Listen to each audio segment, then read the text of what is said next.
गरीब व्यक्ति का हो रहा है। इसलिए गरीबी मिटाओ यह अभियान लेकर के हम भागीदारी न्याय मोर्चा बनाए हैं।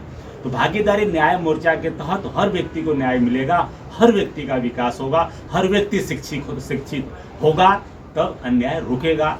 इस विषय पर हम काम कर रहे हैं। मार्क्स और लेनिन को अगर पढ़ा जाए तो लगातार देखा जाए देश भर में तो लड़ाइयाँ, एक तरफ अमीर पूंजीवाद और एक तरफ से गरीबी को देखा गया है। क्या कहेंगे, धर्म भी एक मानवाधिकार में आता है, लेकिन धर्म को लेकर आज जिस तरह से अफवाहें फैलाई जा रही, धर्म के ऊपर राजनीति की जा रही है, देश की जनता इसको समझ नहीं पा रही है। मैं आपके चैनल का धन्यवाद करता हूँ। 11 साल में जो भी पार्टियां सत्ता में है सामंतवादी मनुवादी विचारधारा पे काम कर रही है। हिंदुस्तान के अंदर सभी धर्म जाति के लोग रहते हैं, मगर क्या है कि उनको आपस के अंदर लड़ाने का, एक दूसरे का दुश्मन बनाने का काम किया जा रहा है। ना तो शिक्षा की बात हो रही है, ना रोजगार की बात हो रही है, ना स्वास्थ्य की बात हो रही है। और जितना भी दलित समुदाय है, आज आप समीक्षा करके देख लें, सर्वे करें तो उनसे पूछोगे भाई आप कौन हो, हिंदू हूँ मैं।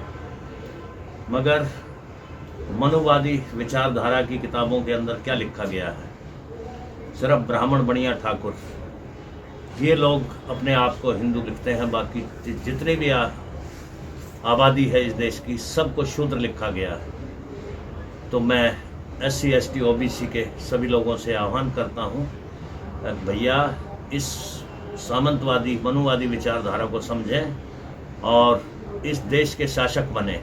इस देश के शासक जब ही बन सकते हो अब जब एकजुट होके एक बाप की औलाद बन के एक जगह अपना वोट डालोगे तो आप इस देश के ऊपर राज करोगे। क्या लग रहा है कि देश 78 साल हो गए आज़ाद हुए, अभी भी अमृत महोत्सव चल रहा है देश में। अगर देखा जाए तो कांग्रेस और बीजेपी का एक लंबे दौर से सरकार रही है, बीच में जनता दल की सरकार आई। आपको लग रहा है कि अभी भी जात और धर्म है? जात धर्म तो बना ही रखा है, इसी के ऊपर तो आज राजनीतिक पार्टियां कभी मंदिर को खुदवाने की बात करती हैं, कभी मस्जिद को खुदवाने की बात करती हैं, कभी गुरुद्वारा को खुदवाने की बात करते हैं। हम ये कहते हैं मंदिर मस्जिद को खुदवाओ, मगर थोड़ा सा गहराई में जाओ, वहाँ आप लोगों को महात्मा बुद्ध मिलेंगे। ये बुद्धमयी देश है। हमारे जितने अडानी अंबानी, हमारे देश के नेता जितने भी राष्ट्रपति प्रधानमंत्री बाहर के मुल्कों में जाकर क्या कहते हैं, हम बुद्ध के देश से आए हैं। और यहाँ मतलब राम नाम जपा जा रहा है। राम नाम के ऊपर भी क्या है कि हर एक धर्म के लोग पहले जय सिया राम राधे कृष्ण बोलते थे, आज सीता को भी भगा दिया और इन्होंने राधा को भी भगा दिया। आज बात करते हैं जय श्री राम की। तो इन चीज़ों से देश संविधान से चलता है और संविधान में सबको अपनी अपनी आज़ादी है, धर्म की भी स्वतंत्रता है। लेकिन सवाल है कि देश भर में जिस तरह से अधिकारों को लेकर जिस तरह से हनन किया जा रहा है, उसको लेकर आप लोग एक संयुक्त मोर्चा बनाए हैं जिसमें आप लोग अधिकारों की बात कर रहे हैं। तो उसके लिए आप लोग धरातल पे लोगों के लिए क्या क्या करेंगे? हम लोगों की विचारधारा हमारे संगठन की ये है कि भाई 5 किलो अनाज से इस देश का भला होने वाला नहीं है।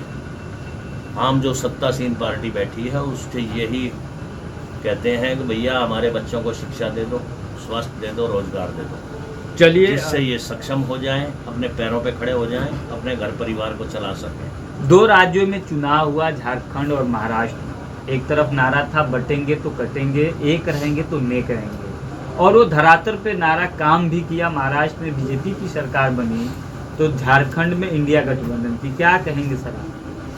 सबसे पहले आपके चैनल को बहुत बहुत धन्यवाद।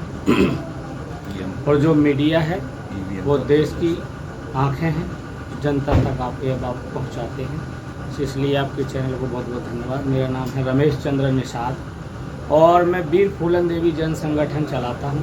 इसके पहले मैं उत्तर प्रदेश में किसी पार्टी का प्रदेश अध्यक्ष रहा हूँ 4 वर्ष। आज हम लोग 3 भाइयों ने मिलकर के आदरणीय बाबूराम पाल, जिनकी पार्टी है राष्ट्रोदय पार्टी, और हमारे आदरणीय बड़े भाई सुभाष कश्यप जी जो एकलव्य सेना चलाते हैं, हम लोगों ने मिलकर के भागीदारी न्याय मोर्चा बनाया है, जिसमें हम लोगों का सिद्धांत है कि जिसकी जितनी संख्या भारी उसकी उतनी हिस्सेदारी, यानी रोटी कपड़ा और मकान, शिक्षा सुरक्षा स्वास्थ्य हो समान। रह गया है चुनाव का मामला। तो मैं तो मछुआरा हूँ और मछुआरों से शायद ही हो कोई कौम बची हो, क्योंकि जब हम छने छनाए पानी की मछली पकड़ लेते हैं, कितने पानी के नीचे है कितने ऊपर है, तो ये तो बाहर वाले आइटम हैं, चाहे मोदी जी हो, चाहे योगी जी हो, चाहे केजरीवाल हो, चाहे जो भी बाल हों, उनको मैं बाल एक एक पकड़ के खींच दूंगा, लेकिन जो सत्ता में पहुंचाएंगे, जो जनता मांग रही है कि मुझे रोजगार मिले, तो मेरा तो उद्देश्य है चाहे गरीब हो वो चाहे हो धनवान, वो सबकी शिक्षा हो एक समान, चाहे गरीब हो चाहे हो धनवान, सबको दवा एक समान, चाहे गरीब हो चाहे हो धनवान, सबकी सुरक्षा एक समान। तो ये तो नहीं कर रहे हैं। आज मोदी जी 5 किलो गेहूं बंटवा करके देश की जनता को लॉलीपॉप दे रहे हैं काउंटर लगा करके। अगर मोदी जी वास्तव में हिंदुस्तान को और हिंदू राष्ट्र बनाना चाहते तो हिंदू राष्ट्र तो बनने वाला है ही नहीं है, ये मैं दावे से कह रहा हूँ, मछुआरा जाति का हूँ। लेकिन जो है आप जो है गेहूं ना बांट करके आप नौकरियों के लिए काउंटर लगा दें तो देश के अंदर सारा जो है अच्छा हो सकता है। और जितने भारत में जज, वैसे 540 से ऊपर जज हैं भारत में, ये सारे सवर्ण लोग हैं और मिलकर के ये कानून बनाते हैं, यही कानून मिटाते हैं, जिससे सारे देश की नौकरी बिल्कुल चरम सीमा पर खत्म हो गई है। सर सवाल है हमारा, जो 3 लोगों का आपने नाम लिया, मोदी जी, योगी जी और अरविंद केजरीवाल जी, अगर देखा जाए तो इन तीनों लोग बड़े चेहरे हैं और बड़े स्तर पे काम करते हैं, सबका साथ सबका विकास, लेकिन आप कह रहे हैं कि ये काम नहीं कर रहे हैं। देखिए, बहुत अच्छा सवाल आपने पूछा है। जगह जगह बीजेपी लिखती है कि बेटी पढ़ाओ और बेटी बचाओ। इसका मेन उद्देश्य देखिए, ये लोग जो कहते हैं वो सब उल्टा होता है, क्योंकि बेटी पढ़ाओ यानी बेटी बचाओ, यानी मैंने पूरे भारत में जो है शिक्षा बंद कर दी है। अगर तुम में हिम्मत है जमीन जायदाद बेच करके बच्ची को पढ़ाने की तो पढ़ा लीजिए, क्योंकि शिक्षा बहुत महंगी कर दी है। और अगर आप में दम हो, पढ़ा भी लिया है, तो लड़की जब घर से निकलेगी तो रास्ते में उसका बलात्कार हो जाएगा, लेकिन उसकी रिपोर्ट नहीं लिखेगी। और गाय को मारोगे तो उसकी रिपोर्ट जरूर लिख जाएगी, लेकिन एक इंसानों की रिपोर्ट नहीं लिखेगी। क्योंकि मैं इसका साक्षात गवाह हूँ कि अभी 3 दिन पहले गोरखपुर उत्तर प्रदेश के योगी आदित्यनाथ है, जो मुख्यमंत्री हैं और गोरखपुर के रहने वाले हैं, वहाँ एक मछुआरा जाति के व्यक्ति की हत्या हुई और उसके घर को जला दिया और पूरे गाँव के निषादों को पढ़ने नहीं दिया जाता है। मैं उस मछुआरा जाति से हूँ। मोदी जी ने अगर यही काम किसी मुस्लिम के बच्चे ने या किसी ने किया होता तो रात में बुलडोजर चला देते। आज उनकी ठाकुर समाज ने निषाद समाज के जो है घर वीरान कर दिए, उन पर बुलडोजर चला के दिखाए ना, ये बहरूपिया घूम रहे हैं कि 3 के 13 कर दे तो नाव दरोगा धर दे, पंख लगाए मोड़ के काम करें चोर के। अगर हम जैसे मछुआरों को ये सत्ता शासन दें तो इतिहास गवाह है निषादों का कि आज से 100 साल पहले मछुआरा कंधे पे डोलगी रख करके बहू बेटी को इस घर से उस घर तक जब तक पहुंचा नहीं देते थे, जब तक उसकी इज्जत को टच नहीं कर सकता था कोई। आज मछुआरे जब तक सत्ता शासन में नहीं आएंगे, जब तक कुछ पलटने वाला नहीं है। तो हम 3 भाई एक हुए हैं जिन्होंने भागीदारी ने उत्तर प्रदेश में, यहाँ आप इंडिक करूंगा, उत्तर प्रदेश में जिस तरह से आपने कहा कि उस बहन के साथ गलत हुआ और अभी तक बुलडोजर नहीं चला, इसके पीछे की वजह क्या हो सकती है? देखिए, इसकी वजह ये है कि मछुआरा समाज भी हिंदू है। देखिए, हिंदू नहीं है हम तो, देखो बुद्ध हैं और शुद्ध हैं, जो बुद्ध लोग हैं हम तो मछुआरे हैं। मछुआरा जो है छने छनाए जब पानी को शुद्ध बना देता है, मछली को हीरा बना देता है, तो हम तो बुद्धिस्ट बुद्ध परिवार के हैं।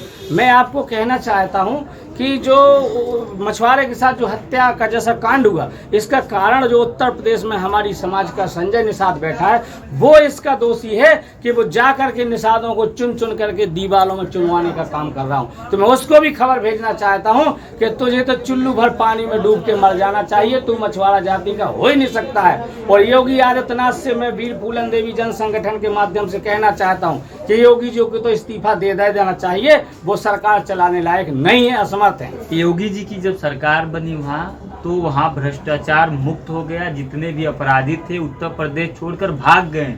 बहुत अच्छा कहा आपने। अभी अब झांसी जिले में एक गांव था पड़रा, जहां पर यादव समाज के लोगों ने 6 दिन तक बलात्कार किया। झांसी जिले का थाना पड़रा कटेरा पड़ता है। 6 दिन तक बलात्कार किया और रात में टांग दिया और 6 दिन तक मुकदमा नहीं लिखा। एक गांव है आपका जो है मध्य प्रदेश, वहां बलात्कार हुआ और जो है टांग दिया गया। एक गांव है महोबा, जहाँ जो है एक लड़की का बलात्कार किया साहू समाज ने, 3 महीने तक मुकदमा कायम नहीं हुआ। ये जंगल राज है, एकदम जंगल राज। इससे बड़ा कोई राज आज तक हुआ नहीं है। और सबसे अगर कोई खतरनाक पार्टी है तो बीजेपी। मैं तो आपके चैनल के माध्यम से कहना चाहता हूँ, जो भी, चाहे हिंदू हो, चाहे मुसलमान हो, चाहे ईसाई हो, चाहे ब्राह्मण खुद ना हो, जो गरीब है, अगर जो इंसान की बात करता है, इंसानियत की बात करता है, हमें उसका साथ देना चाहिए और बहरूपियों को हटा देना चाहिए, जो देश को वोट के नाम पर धर्म को लोग मानने वाले थे। श्री कृष्ण को भी मानते थे, राम को भी मानते थे।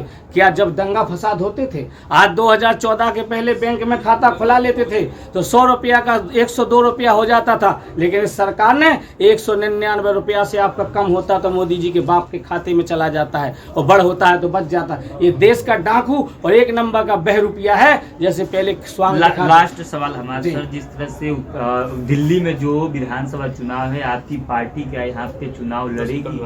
देखिए, हमारे आदरणीय सभी घटक दल के राष्ट्रीय अध्यक्षों ने घोषणा कर दी है कि हम लोग 2025 में दिल्ली में हम एक जो है 19 तारीख को एक जनसभा करने जा रहे हैं, जो आगामी चुनाव में जो बड़ी बड़ी पार्टी छोटे छोटे पार्टी के लोगों को टिकट नहीं देती हैं, हम जो सताए हुए जो लड़ने लायक हैं उनको हम टिकट दे करके और इस जो है दिल्ली शहर में 70 की 70 सीटों पे हम चुनाव प्रत्याशी मैदान में उतारेंगे।